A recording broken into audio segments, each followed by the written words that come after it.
देखिए मेरा प्याज काफ़ी भुन गया है।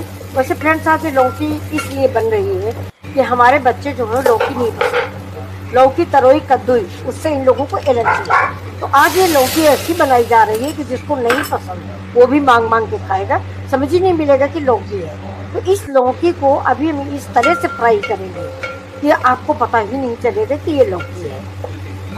असल में हम लोग कच्ची लौकी बना लेते हैं, ज़्यादा फ्राई नहीं करते, थोड़ा मसाला डाला और लौकी डाल दिया और उसको भून लिया, या लौकी के कोफ्ते बना लिए उसमें भी लौकी।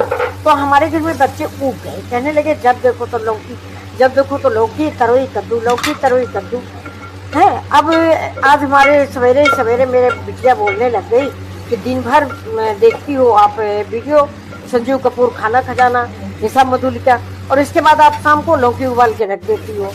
तो मैंने सोचा ठीक है चलिए चलो आज हम लौकी को ही संजीव कपूर खाना खजाना से अच्छा बना देंगे।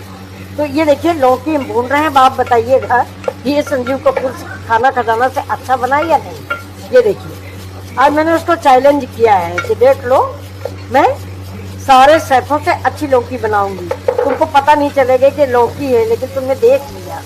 अब ये देखिए लौकी मेरी भुन गई है, इसको मैंने कम से कम 5 मिनट भुना है, इसका कच्चापन तुरंत निकल गया है। अब इसमें मैंने टमाटर प्यूरी डाली, टमाटर को मैंने पीस लिया था, ये वो टमाटर है। और फ्रेंड्स एक चीज़ और है, ये आप अच्छी तरह से जानते हो कि मैं तेल भी बहुत कम डालती हूँ। तो तेल की जगह मैं पानी का इस्तेमाल करती हूँ और पानी से ही अपनी लौकी पकाती हूँ, या जो भी सब्जी है, जो मसाले हल्दी धनिया मिर्चा जो भी हम डालते हैं उसको पकाते हैं। नमस्कार। तो अब देखिए ये हमारी लौकी देखिए भुन गई है, ये देखिए बहुत बढ़िया भुन गई है।